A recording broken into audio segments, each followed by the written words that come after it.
Mtakatifu. Bwana Yesu asifiwe. Leo ni uongozi wa Roho Mtakatifu. Mwambie jirani yako, uongozi wa Roho Mtakatifu. Naomba fungue Biblia yako kitabu cha Hesabu, sura ya 13 aya 33 kama unaandika, lakini pia utaandika Ibrania 10:38, lakini tutaanza na Hesabu 13:33. Tunaposema uongozi wa Roho Mtakatifu, maana yake ni aina ya uongozi. Maana yake ni kwamba ukisema uongozi wa Roho Mtakatifu, ina maana kuna uongozi wa vitu vingi. Katika uongozi wa vitu vingi, katika aina nyingi ya uongozi, ndipo tunapata uongozi wa Roho Mtakatifu. Na ili nisikushangaje, kwa sababu Wakristo wengi ukiwaambia habari za Roho Mtakatifu huwa wanachanganyikiwa. Bwana Yesu asifiwe. Sasa hili nisikushangaje, ili tuende vizuri, unaweza ukasema tu uongozi wa Mungu ama uongozi wa Yesu.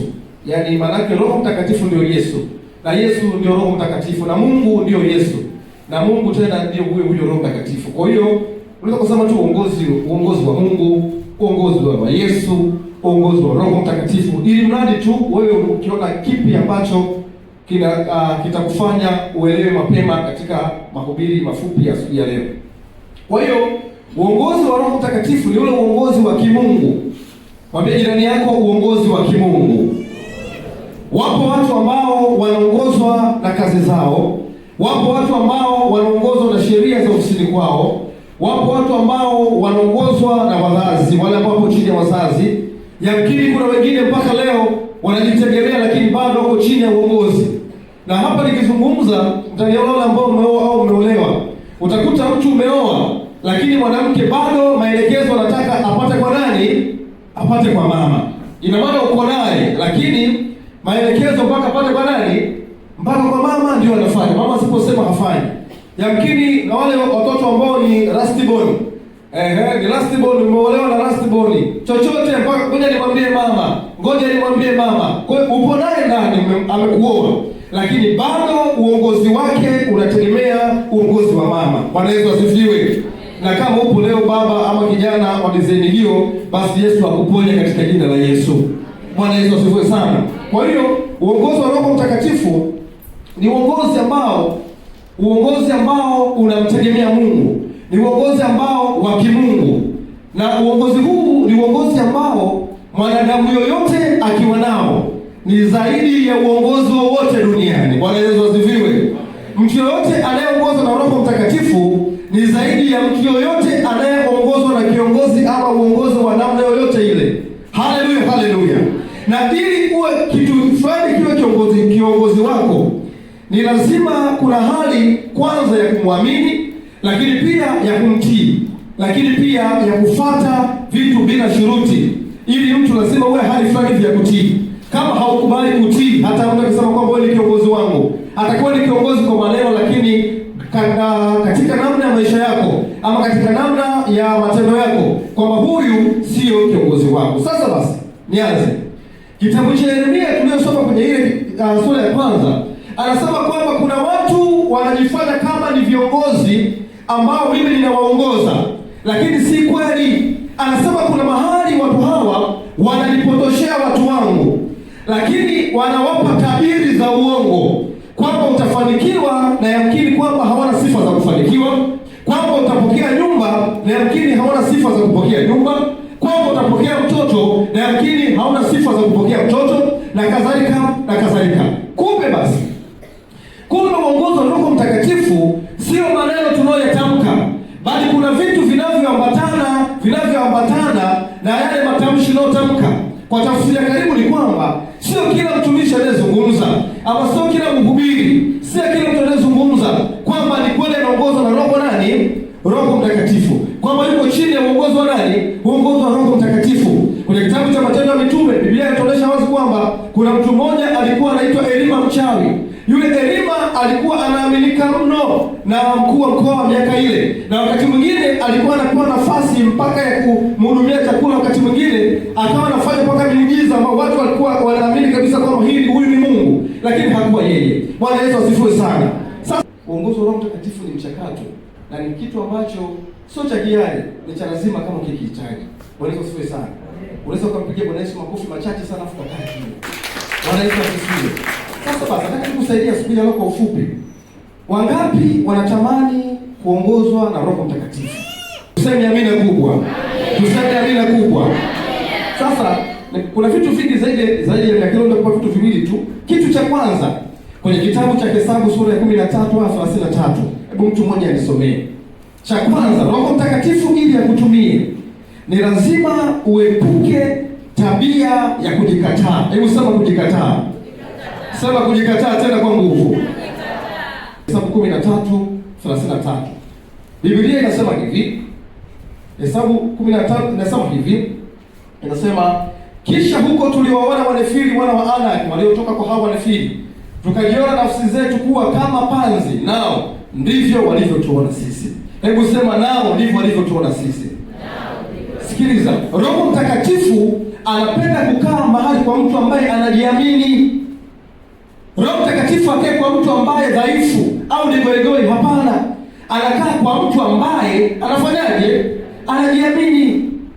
Ukishakuwa na hali ya kujikataa, yaani wewe mwenyewe una hali ya kujikataa, ukifika kanisani unajiona kwamba ni panzi, chochote kinachozungumza unajiona kwamba kuna watu wanapaswa kufanya, sio wewe. Nataka nikwambie, ni dalili namba moja kwamba Roho Mtakatifu hayuko ndani yako. Mtu ambaye anaongozwa na Roho Mtakatifu ama anatamani kuongozwa na Roho Mtakatifu ni lazima awe anajiamini. Bwana Yesu asifiwe. Sikiliza nikwambie, kuna mahali kama Mkristo lazima ujiamini kwamba Yesu uliyemvaa ndani yako ni zaidi ya kitu chochote kile. Sema amina. Yesu uliyemvaa ni zaidi ya magari unayoyaona, ni zaidi ya nyumba nzuri za marafiki zako, ni zaidi ya kazi nzuri za marafiki zako. Unapokaa katikati yao, lazima upambane juu chini ufanane nao. Hata kama kipato chako ni kidogo, usikubali kukaa chini kuanza kulalamika, kushika tama, kuanza kuona kwamba wewe haufai. Yesu anakupenda. Jikubali jinsi ulivyo, mtumishi wa Mungu. Bwana Yesu asifiwe sana. Ngoja nikwambie kitu kimoja. Katika namna ya kujiamini, huwa anasema kwamba walivyowaona wale Wanefili, waliona kama vile mapanzi. Sasa nataka nikwambie kitu kimoja. Hao nao waogopa, kuna watu wanaodharau. Wale Wanefili ambao hao waliwaogopa kwa sababu kwamba tuliona kama vile mapanzi. Ni kwa niseme zizeni. Hao ndio miongoni mwao Daudi alikwenda kumuua kwa jiwe, alikuwa anajiita Goliathi. Yaani wale wengine walikuwa wanakimbia kwa sababu wakajiona mapanzi. Na yamkini walikuwa ni watu wana miili mikubwa, wakakimbia. Lakini Daudi kijana mdogo, miongoni mwao wale watu waliokuwa wanaogopa, Daudi akaenda kumuua kwa jiwe. Nataka nikwambie, hao unaowaogopa ni wadogo sana mbele za Mungu. Hivi unavyoviogopa ni vidogo sana mbele za Mungu. Nataka nikwambie, Yesu akiamua kukubariki, hata kama huna sifa atakubariki tu. Yesu akiamua kukuinua, hata kama huna sifa atakuinua tu. Watu wote Yesu ambao aliwachagua, aliwatumia, wote walikuwa na elimu ya kawaida. Wengine walikuwa hawajui kama wangeingia. Anzia kwa Yusufu. Yusufu alisoma kitu gani? Yusufu alikuwa hana sifa yote, lakini akawa waziri mkuu. Sema amina na ubarikiwe sana. Bwana Yesu asifiwe sana. Unapoona kwani sana miaka 90, kuna mwanamke anaweza kupata ujauzito miaka 90. Alikuwa hana sifa, lakini Mungu akambariki. Mungu anapoamua kukubariki, hivyo ulivyo. Nenda kurudi kwa kina Yona. Kina Yona walikuwa ni masera, walikuwa ni kama sana kama ni vijana mitaani, lakini Mungu alipomhitaji alikwenda kumchomoa akamtumia. Sema amina na ubarikiwe. Hivyo ulivyo. Una elimu ya form 4. Maadamu ukiwa na uongozi wa Roho Mtakatifu, kuna mahali utakwenda. Kuna watu na diploma hawatachaguliwa, utachukuliwa wewe. Kuna mahali na degree hawatachukuliwa, utachukuliwa wewe, kwa sababu utatembea na sauti ya Roho Mtakatifu. Huyu ni mwanangu mpendwa, nimpendaye, msikilizeni yeye. Sema amina na ubarikiwe sana. Bwana Yesu asifiwe. Lakini tabia ya kurudi nyuma, kila kitu uwezi. Ninajua katika makanisa kuna mtu ambaye unafaa kuimba kwanza, mimi kuimba kwanza siwezi. Unafaa kuwa kendo siwezi. Unafaa kuwa kiongozi siwezi. Kadri unavyozidi kutamka, ndivyo Mungu anavyozidi kukushusha nafasi zako, wanatoa watu wengine. Bwana Yesu asifiwe. Haleluya, haleluya. Na hapa nizungumza kitu kimoja. Na kuna wazazi leo hii wamewaponza watoto wao, hawajapata nafasi za uongozi kwa sababu wao walikataa nafasi za uongozi.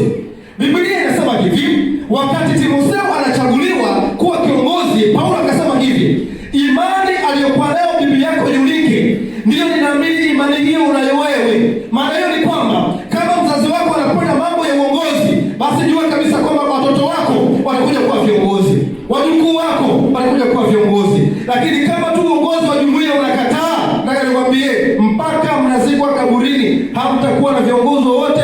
Zaidi sana ni viongozi wa kwenda kutambika na mizimu. Viongozi wa maana hawatakuja kutokea. Bwana Yesu asifiwe. Sikia niwaambie kitu kimoja. Yesu Roho Mtakatifu ili akubali kukutumia wewe, ni lazima kwanza waanze kujikubali mwenyewe. Bwana Yesu asifiwe sana. Kwa hiyo kuna kipindi lazima, kabla hujaanza kumlaumu Mungu, kabla hujaanza kujishusha, ni lazima ukae migotoni kwa Mungu, ujue kwamba ni kwa nini ninakataa uongozi wa Roho Mtakatifu.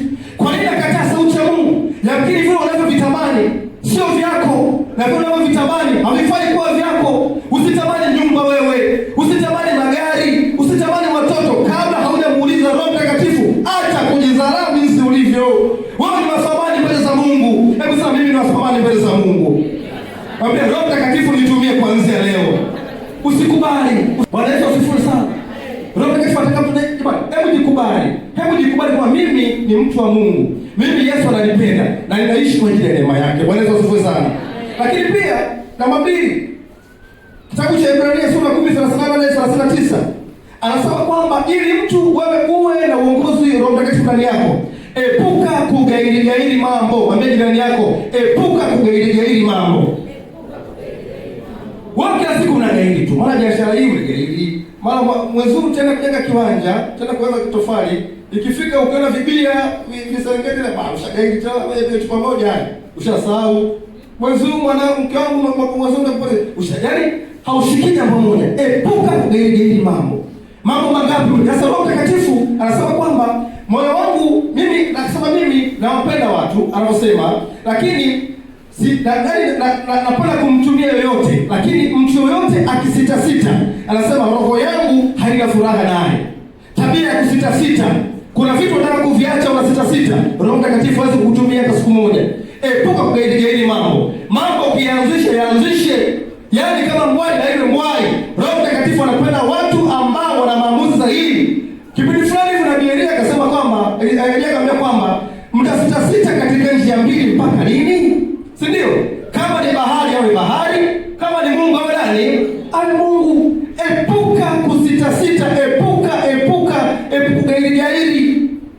Bwana Yesu asifiwe. Tumsifu Yesu Kristo. Utasikitika mpaka Yesu anarudi. Hataki Roho Mtakatifu mtu ambaye ana asili ya kusita ama kugairi mambo. Bwana Yesu asifiwe sana. Umeamua kumshika Yesu, mshike Yesu. Umeamua kumshika shetani, mshike shetani. Ufunuo anasema kwamba watu wa uvuguvugu hawataki, atawatapika. Haleluya. Bwana Yesu asifiwe. Bwana Yesu asifiwe. Sikiliza, usitudanganye kwamba utendi dhambi. Tusifarijiane. Kila mtu ana dhambi yake ambayo anaifanya.